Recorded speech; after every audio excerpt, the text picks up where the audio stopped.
He pulls something out of his pocket and he slit my throat. And as he's slitting my throat, he says, "Shh, don't scream, stay calm." And I didn't scream. I wake up every morning wondering if today is gonna be the day that Chris will summon someone to have fun killing me. I am here again, terrified. If he's ever released, there is no doubt in my mind he will come for me and he will finish what he started. Please help me keep my kids safe. The Silent Scream, a true crime story of survival against all odds. Blood drips into a pool on the car floor. A mother clutches her throat with one hand, steering with the other, her 2-year-old son in the back seat. She has minutes, maybe seconds before she bleeds out. But this isn't a random attack. The man sitting beside her, the one who just slit her throat from ear to ear, is someone she once promised to love forever. If you're fascinated by true crime stories that defy belief, hit that subscribe button because what happens next will leave you speechless. Tiffany Mead is only 22 years old, but she's already living the life she's worked so hard to build. After escaping a toxic marriage, she's juggling full-time work and night classes, determined to create a better future for her 2 young sons, Tyler and Ethan. Her parents have welcomed her back home with open arms, and for the first time in years, Tiffany feels like she can finally breathe.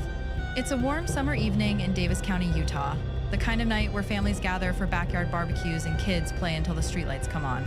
For most people in this quiet community, July 23rd, 2013 is just another peaceful Tuesday. But for Tiffany, this night will become the dividing line between the life she knew and a nightmare she'll carry forever. She's reluctant about tonight's meeting. Her estranged husband, Chris Ertman, has been texting her all day, insisting he needs to give her a child support check in person. Their relationship has deteriorated so badly that they mostly communicate through text messages now. Every instinct tells Tiffany to refuse, but she needs that money. She's a single mother trying to make ends meet, and Chris knows it. Don't bring anyone his text messages read. Come alone. The messages repeat throughout the day, each one more insistent than the last. At the last minute, Tiffany texts back that she'll have to bring 2-year-old Ethan. She has no babysitter. Chris reluctantly agrees, but changes the meeting location to an isolated park on the outskirts of town. Red flags wave in Tiffany's mind, but she dismisses them. This is the father of her children. Surely, he just wants privacy to avoid any drama. As she buckles Ethan into his car seat and pulls out of her parents' driveway, Tiffany has no idea she's driving toward her own execution. Asterisk, 11:30 p.m., July 23rd, 2013, asterisk. The park is exactly as isolated as Tiffany feared. No streetlights illuminate the empty lot, no other cars are around, just darkness and the sound of crickets chirping in the summer night. She parks her car and watches as Chris pulls up in his vehicle, parking several spaces away. They walk toward each other in the darkness. That's when Tiffany sees it, something in Chris's eyes that makes her blood run cold. His expression is hard, determined, almost robotic. This isn't the man she married. This is someone else entirely. I was terrified, Tiffany will later tell investigators. He had this look. He was so determined coming at me. I didn't know what he was going to do. Before she can react, Chris grabs her in a bear hug and backs her against her car door. His hand clamps over her mouth. She feels something sharp against her throat. Then the world explodes in pain. The blade moves across her neck in one swift, deliberate motion from one side to the other, cutting deep through skin, muscle, and tissue. Blood pours from the wound immediately, soaking her shirt, running down her chest in warm streams. "Shh," Chris whispers against her ear as he slits her throat. "Don't scream, stay calm." And, incredibly, she doesn't scream. The shock is too great, the blood loss too rapid. Tiffany feels herself getting dizzy, the world tilting sideways. Chris opens her car door, almost gently, and helps her sit down. "You know what I want?" he tells her calmly, as if they're discussing something mundane. "Say it." Tiffany knows she's dying. She can feel her life draining away with each heartbeat that pumps more blood from the gaping wound in her neck. In this moment, she'll do anything, say anything to survive long enough to save her son. "I love you," she gasps through the blood pooling in her mouth. "I'll get back with you." "Seal it with a kiss," Chris demands. He leans in and kisses her, his lips pressing against hers as blood pours from her throat. It's a grotesque parody of affection, a twisted finale to their relationship. Then Chris tells her they need to come up with a story before she calls 911. Tiffany agrees to whatever he wants, but first she has to get out of this remote location. She has to get somewhere visible, somewhere she can explain to emergency operators where she is. Most importantly, she has to get her baby to safety. Somehow, and the paramedics will later call it a miracle, Tiffany manages to drive. One hand grips the steering wheel while the other presses against her throat, trying desperately to hold back the torrent of blood. In the back seat, little Ethan sits in his car seat, unaware that his mother is bleeding to death just feet away from him. Chris follows in his own vehicle, making sure she doesn't deviate from the plan. When Tiffany reaches a bus stop in front of Davis High School, a location she can describe to 911, Chris allows her to make the call. Asterisk, asterisk, 11:40 p.m. The 911 call asterisk, asterisk. What is the address of your emergency? I'm in front of Davis High School. Tiffany's voice is weak, already fading. What happened? I tried to commit suicide. Please help me quick. Michelle, the dispatcher, immediately recognizes the urgency in Tiffany's voice. Years of experience tell her this caller is in serious trouble. How much are you bleeding? A lot. My shirt is soaked. Do you have a dry, clean cloth that you can apply pressure to her neck? Michelle asks Chris, who has taken the phone. I got my shirt, he responds, his voice eerily calm. Within minutes, sirens pierce the night air. Sheriff's deputies and an ambulance arrive at the scene. The moment there are officers between her and Chris, Tiffany changes her story. Chris did this, she gasps to Deputy Sorensen. He tried to kill me. Keep him away from me. Save my baby. When Sergeant Derek Thompson arrives at the scene just after midnight, he has absolutely no idea what he's walking into. All he knows is that a woman has been found with her throat cut and her estranged husband is somehow involved. The crime scene tells a confusing story. There's blood on the outside of Tiffany's car door. How did it get there if she cut herself inside the vehicle?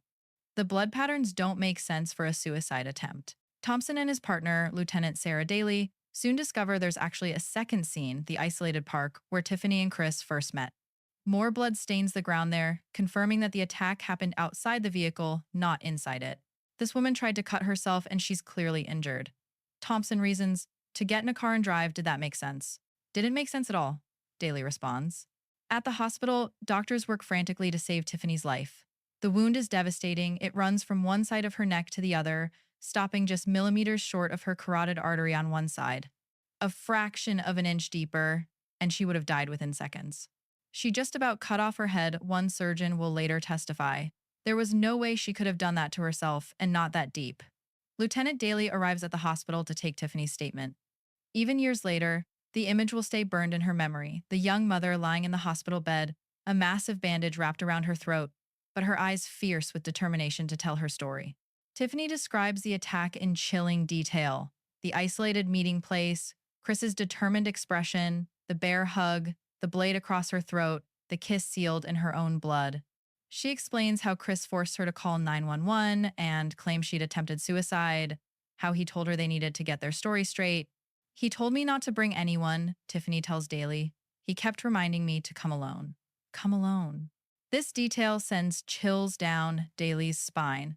This wasn't a crime of passion or a moment of rage. This was premeditated. Chris Ertman had planned this. Back at the station, Chris Ertman sits calmly in the interview room, shirtless. His clothes have been taken as evidence they're soaked in his wife's blood. But his demeanor is what strikes Thompson the most. Chris shows no emotion, no concern, no distress. Why are you here tonight? Thompson asks. Well, she tried to commit suicide, and I helped her out, Chris replies matter-of-factly. I didn't exactly help her out, but I tried to save her. I assisted in saving her. According to Chris, Tiffany has a history of mental health issues. He claims she was taking antidepressants and had been suicidal before. He portrays himself as the hero who tried to save her life.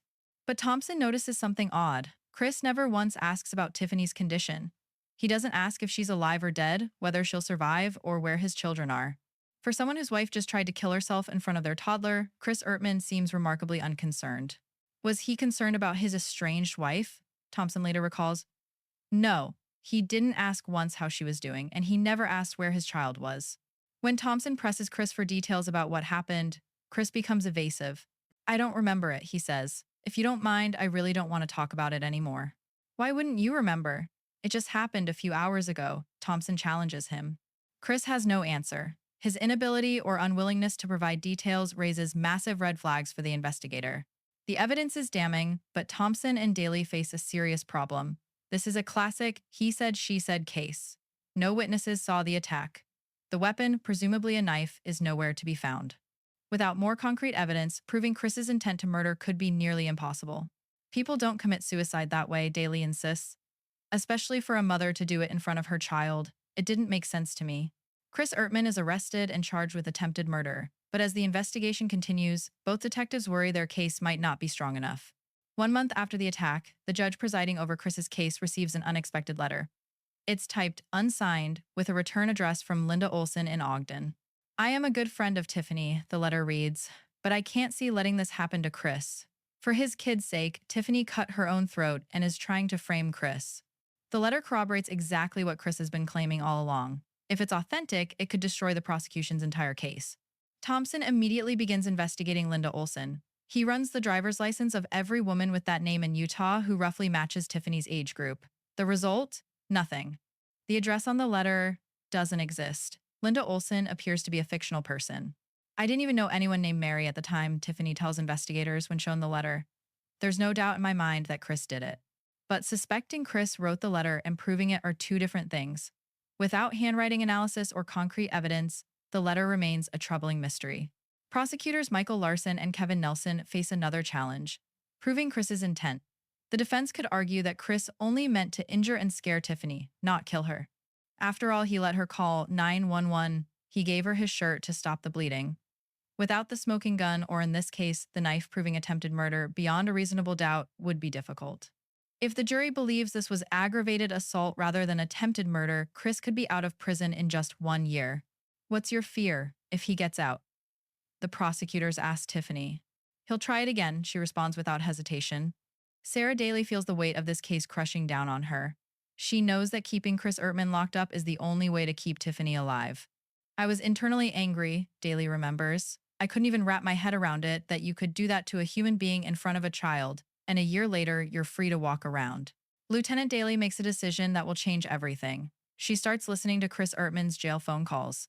Every inmate in the Davis County Jail is warned repeatedly that all phone calls are subject to recording and monitoring, but Daley knows from experience that people often forget this in the heat of conversation.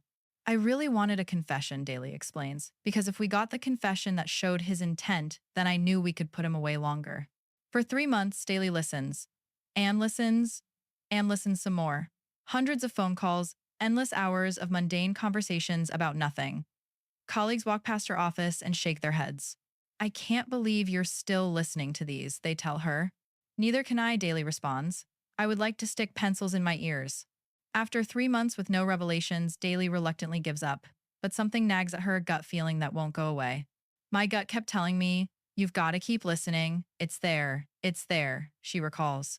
So she starts again, picking up exactly where she left off. She's now listening to calls from December 2013, 5 months after the attack. Then, on one ordinary afternoon, everything changes.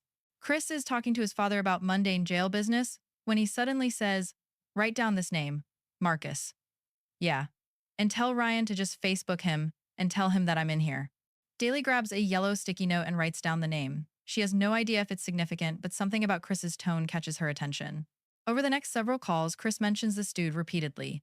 He needs his father to contact Marcus urgently. He needs Marcus's address so he can write to him. Chris only mentioned his friend's name once, Daley later explains, but that's all I needed. She pulls the sticky note off her desk, it's stuck to her index finger, and walks down the hallway to Thompson's office. I need you to find this guy, she tells him, holding up her finger with the note attached. Find him for me. Finding Marcus turns out to be easier than expected. He's a former inmate who served time with Chris in the Davis County Jail on a methamphetamine possession charge. Now, out on probation, Marcus agrees to come in for an interview. At first, Marcus is cooperative but cautious. He's done his time, he's trying to stay clean, and he's not sure why the police want to talk to him about his time in jail. Thompson brings up Chris Ertman's name, and Marcus's entire demeanor changes. Did you get to know any of the inmates in there? What about a guy named Chris Ertman? Oh yeah, Marcus responds carefully. Yeah, he's a quiet guy. Did he ever talk about the situation he was in with his ex-wife? Marcus hesitates. What happened in jail stayed in jail, man. But Sarah Daley sees an opening. She leans forward and appeals to Marcus's conscience. There's a time to do what's right, she tells him. This is one of those moments in your life that you can start with that. It works. Marcus takes a deep breath and makes his decision. What do you want to know specifically? He asks. Just tell me about his conversations. Marcus's revelation hits like a bombshell. He admitted it. He's the one that cut her throat. For prosecutor Michael Larson, this is the crucial break they've been waiting for. Up until this point, Chris has maintained that he had no involvement in Tiffany's injuries. But he told Marcus the truth. And there's more. Marcus describes a handwritten letter Chris gave him to copy once he got out of jail, a letter supposedly from Chris's wife to the judge, claiming that Tiffany had lied and the allegations were false. This sounds remarkably similar to the mysterious Linda Olson letter. If they can find Chris's original handwritten letter, they can prove he's been orchestrating a campaign to discredit Tiffany and obstruct justice. Let's get that letter, Thompson says immediately. Where is it? I have to find it, dude, Marcus responds. I think it's in Ogden. But Thompson isn't finished. He decides to take a shot in the dark with one more question. Did he ever ask you to do anything to Tiffany? Marcus goes quiet. The room seems to hold its breath. Yeah, he finally admits. Tell me about that. He just asked me if I had the connections to arrange for bad things to happen to her. What are bad things? Daley leans forward, her heart pounding. To arrange her death, specifically, the room erupts in barely contained excitement. Chris Ertman, from inside his jail cell, tried to hire a hitman to kill the wife he'd already tried to murder once. At that moment, we realize this has gone to a whole new level, Larson recalls. We've got somebody who's in custody that is still trying to orchestrate the death of his victim. When Thompson and Daley inform Tiffany that Chris tried to have her killed, she breaks down completely. He wanted to have someone else do what he couldn't, she whispers. I remember everyone was asleep.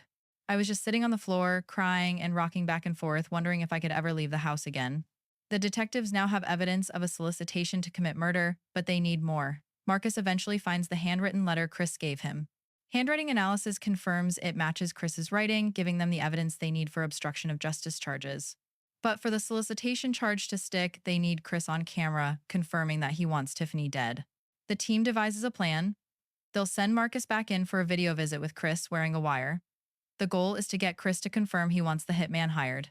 During the video visit, which the jail records, Marcus brings up the letter first.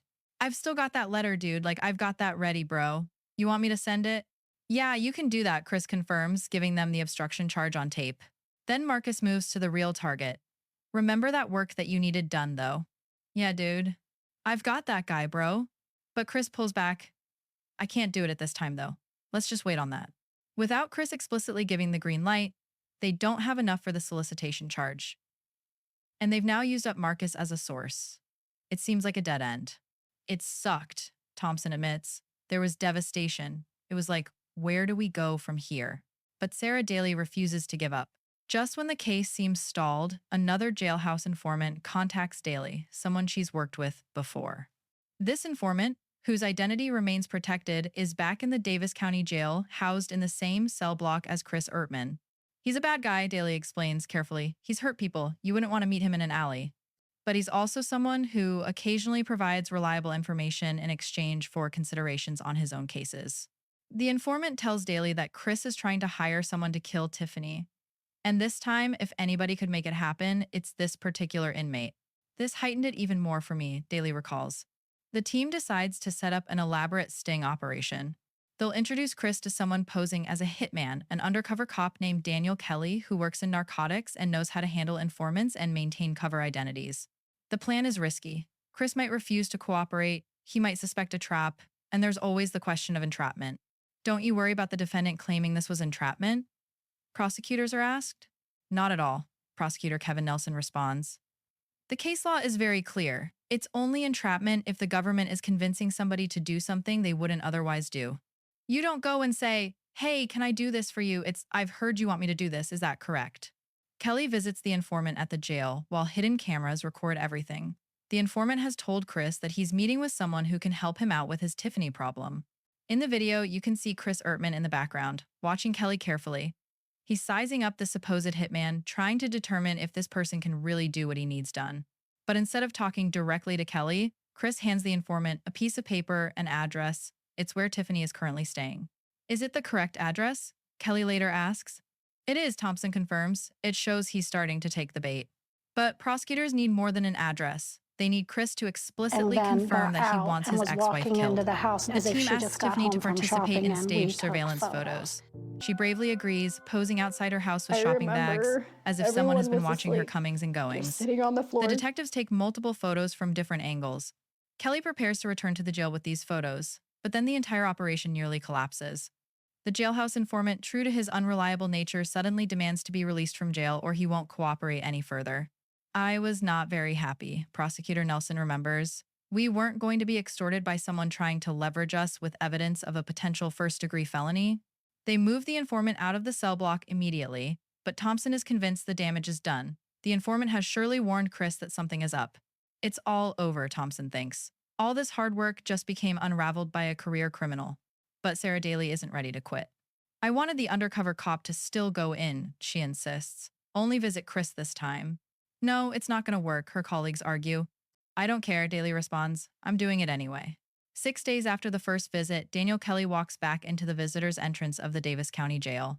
He asks to see Chris Ertman directly this time, without the informant present. Back in her office, Sarah Daley watches the clock and prays. I was a basket case, she admits. I seriously had butterflies in my belly to the point I thought I was going to throw up, waiting and tick-tock, tick-tock. The big question, will Chris pick up the phone? I can hear myself talking. Please, Lord, please let him pick up that phone. Please help her, Daley recalls, and the next thing I know, I'm on the phone with him. Chris Ertman has taken the bait. Kelly, maintaining his cover as a hitman, needs to get Chris to confirm several critical things on camera. That Tiffany is the target, that he wants her dead, and that he's authorizing the hit.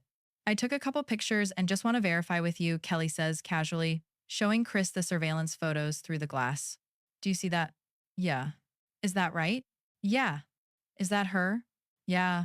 One confirmation down. Now Kelly needs to make sure Chris understands what he's authorizing. Some people say, yeah, I want to kill my wife. And then other people say, I want to kill my wife. Kelly explains carefully. Speaking in code since they both know the call is recorded. Make it happen? Yeah, Chris confirms. Just, have fun. Have fun becomes his code phrase for murder. Kelly presses the point multiple times, making absolutely certain there's no misunderstanding.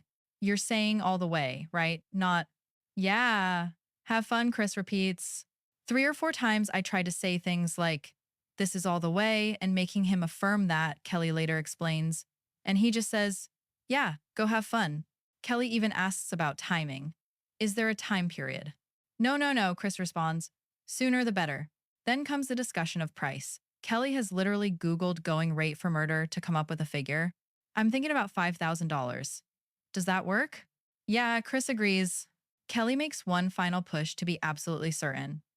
Just so we're clear, I'm talking about there's no way to come back from it once I do this. I know you're good with that? Yeah, it's good. 5,000's good. Okay, well, I'm planning on taking care of it this weekend. Okay. Back in her office, Sarah Daley receives the news she's been desperately hoping for. I went from complete despair that we lost this case to elation in the blink of an eye, she recalls. It was the best feeling ever. We knew this was a solid case, and we knew we could get the conviction now. Daley immediately calls Tiffany with the news. I was so relieved, Tiffany remembers. That was probably the safest I had been since all of it started. Chris Ertman now faces 3 serious charges: attempted murder, obstruction of justice, and solicitation to commit aggravated murder. That man committed more felonies in jail than he did when he was free, Sarah Daley notes with dark irony. Rather than go to trial, Chris accepts a plea deal. He pleads no contest to all charges. In court, he tries to claim PTSD from his military service in Iraq as a mitigating factor. I'll take blame for it, he tells the judge. Yeah, I did it, but I was not in my right mind. I'm not dangerous. Chris says he was suffering from PTSD, prosecutors note. We don't buy it. We had no actual diagnosis of PTSD.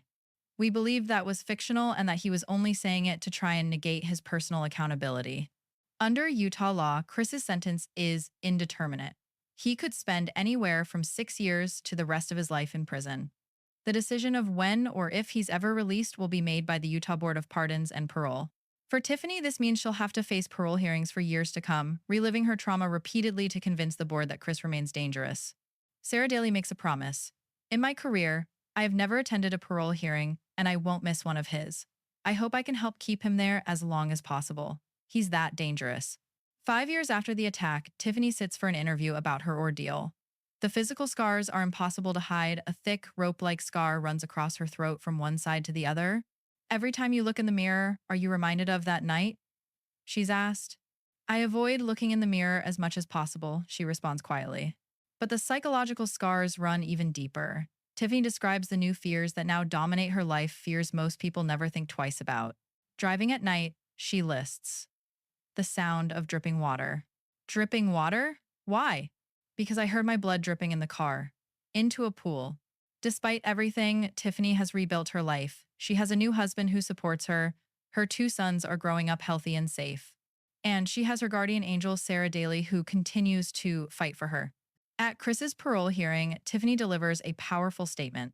I wake up every morning wondering if today is going to be the day that Chris will send someone to have fun killing me, she tells the board, using Chris's own coded language against him. If he's ever released, there is no doubt in my mind he will come for me and he will finish what he started. Please help me keep my kids safe. The board denies parole. Chris Ertman will remain behind bars. After the hearing, Sarah Daley hugs Tiffany tightly. I'm so happy. You did such a good job. You were strong. She's moved mountains, Tiffany says of Daley. She's helped save my life. For Daley, this case represents everything she became a police officer to do.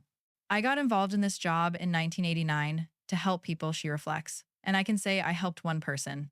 This true crime case demonstrates several critical truths about domestic violence and attempted murder investigations. Asterisk, asterisk, the importance of the first 48 hours. Asterisk, asterisk. In the first 48 hours after Tiffany's attack, investigators had to make crucial decisions with incomplete information. The conflicting stories, the missing weapon, and the unusual circumstances could have derailed the case entirely. But Detective Thompson and Lieutenant Daley's instincts told them something wasn't right, and they trusted those instincts. Asterisk, asterisk, domestic violence escalation. Asterisk, asterisk, Tiffany's case shows the deadly progression of domestic abuse. It started with emotional abuse and controlling behavior. When Tiffany finally found the courage to leave, Chris's need for control escalated to violence. When that violence failed to kill her, he tried to hire someone else to finish the job. This pattern repeats in domestic violence cases across the country. Asterisk, asterisk, the power of persistence. Asterisk, asterisk, Sarah Daley listened to hundreds of hours of phone calls when most investigators would have given up. She trusted her gut when the evidence seemed impossible to find. Her refusal to quit literally saved Tiffany's life, not just from the original attack, but from the subsequent murder for hire plot.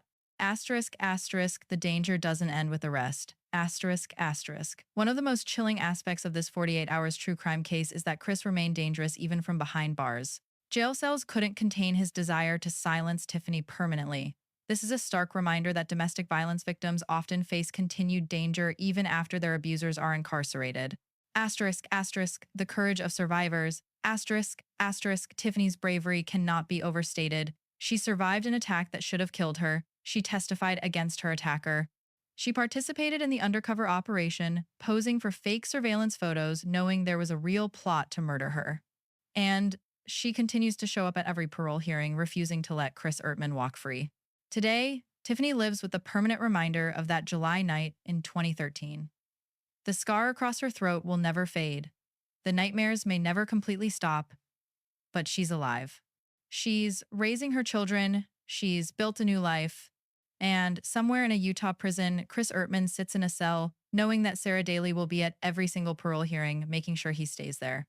Asterisk, asterisk, if this true crime story moved you, please hit that subscribe button and turn on notifications. We share stories of survival, justice, and the incredible investigators who refuse to give up on victims. Share this video to raise awareness about domestic violence and the warning signs that can save lives. Drop a comment below telling us what you think about this case. Should Chris Ertman ever be released? Asterisk, asterisk. Asterisk, asterisk, remember, if you or someone you know is experiencing domestic violence, please reach out to the National Domestic Violence Hotline at 1-800-799-7233. You are not alone, and help is available. Asterisk, asterisk.